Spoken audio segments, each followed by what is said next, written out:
नमस्कार दोस्तों, मेरा नाम है जितेंद्र कुमार। स्वागत करता हूं आपका अपने YouTube चैनल सफीदो क्राफ्ट में। एक ही बहुत ज़रूरी टर्म है अपने काम में, फोकस। अब फोकस को कुछ लोग ठीक से समझ नहीं पाते हैं और उसकी वजह से बहुत सारी प्रॉब्लम का सामना करना पड़ता है। तो आज कोशिश करूंगा कि इस वीडियो में मैं फोकस को डिटेल से समझा सकूं और आप लोगों को जो आने वाली प्रॉब्लम है, बहुत से लोग तो नए होंगे जिनको पता ही नहीं होगा फोकस के बारे में इतना, तो डिटेल से बताऊंगा तो प्रॉब्लम से आपको निजात मिल जाएगी। उस तरीके की प्रॉब्लम आप लोगों को नहीं आएगी। यहाँ पे मैं उन स्टूडेंट को बोलना चाहूँगा जिन्होंने मेरे से पहले से सीख लिया है और फ़ोन पे मैसेज पे तो मेरे से बात होती रहती है बहुत लोगों की कम होती है क्योंकि वो अपना काम आसानी से कर रहे हैं।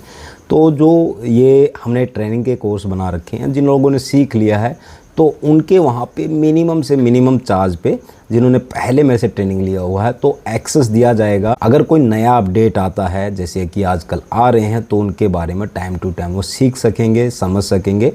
और जो लोग भी हैं जिन्होंने मेरे से सीखा और ये वीडियो देख रहे हैं तो वो लोग मेरे से कॉन्टैक्ट कर लेंगे, मैं सबको एक्सेस वहाँ पे दिला दूंगा। चलिए स्टार्ट करते हैं इस वीडियो को और मैं ले जाता हूँ आपको अपनी कंप्यूटर स्क्रीन पे। तो चलिए समझते हैं कि फोकस क्या है और उससे रिलेटेड प्रॉब्लम जो भी है। अब यहाँ पे आपको 3 रिजल्ट दिखाई दे रहे हैं। पहले रिजल्ट में आपको मोटी लाइन दिखाई दे रही है, दूसरे में पतली और तीसरे में बहुत मोटी लाइन दिखाई दे रही है। अब ये तीनों जो है लाइनें मैंने बनाई है आपके केस समझाने के लिए कि जब आपका फोकस ज्यादा है, आपने जितना दूरी रखना चाहिए उससे ज्यादा रख दिया तो वहां पे आपको क्या दिक्कत आएगा, और अगर आपने बहुत नजदीक रख दिया तो वहां क्या दिक्कत आएगा, और जब आपका परफेक्ट होगा क्या आएगा। तो जब आप एमडीएफ कट करने जाते हो या कोई भी मटेरियल जब आप कट करने जाते हो तो परफेक्ट फोकस में थिन लाइन बनती है, और अगर आपका जो फोकस है, जो दूरी आपने रखी तो वही लाइन मोटी हो जाती है।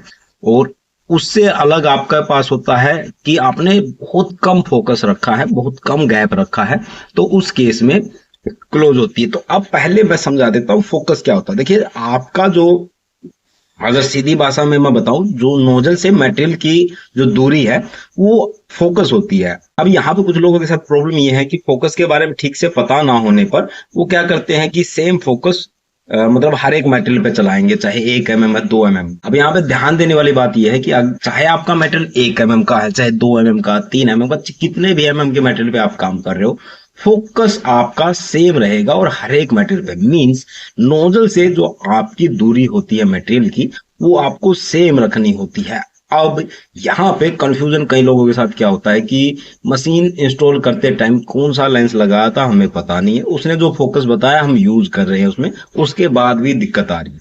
तो हो सकता है कि जो फोकस आपको बताया गया हो आप ठीक से वो फोकस ना यूज कर रहे हो। ऐसे केस में जिन लोगों को अपना फोकस मालूम ही नहीं, ठीक है, तो उसका तरीका होता है कि आपको फोकस की वैल्यू पता करनी होती है, कितने मतलब फोकस लेंथ का आपके मशीन में जो है लेंस लगा हुआ था।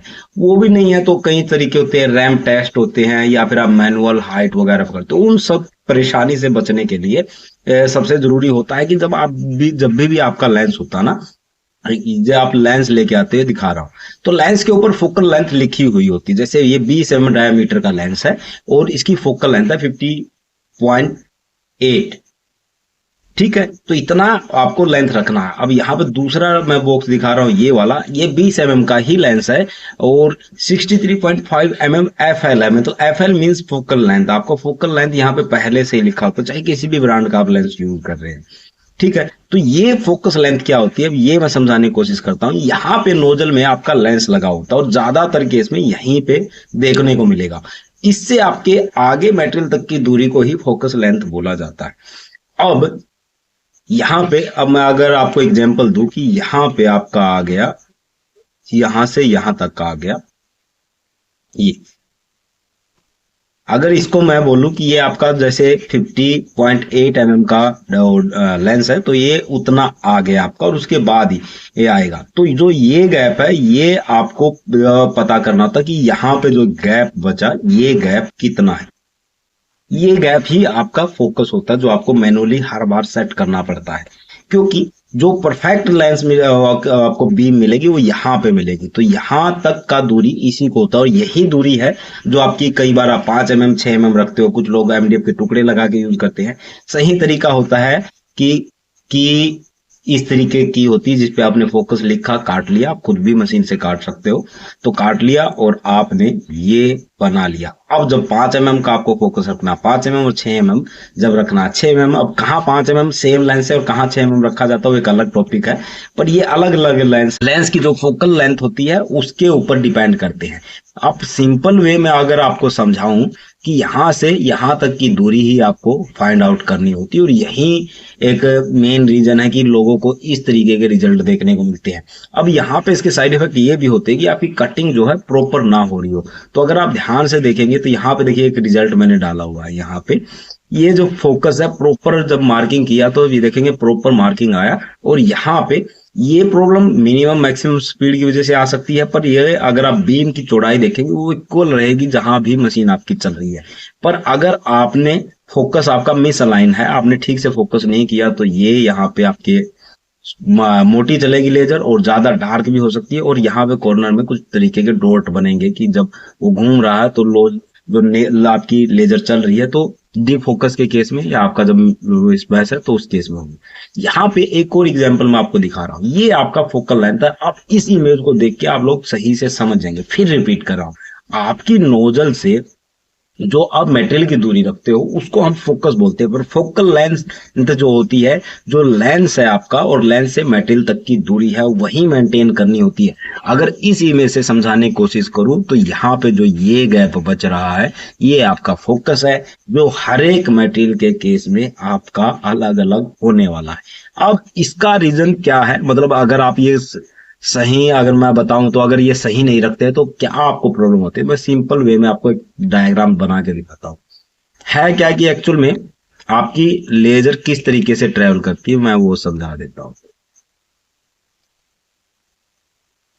यहां पे एक छोटा सा मैंने ये बनाया और यहां से इसी को मैं कर रहा हूं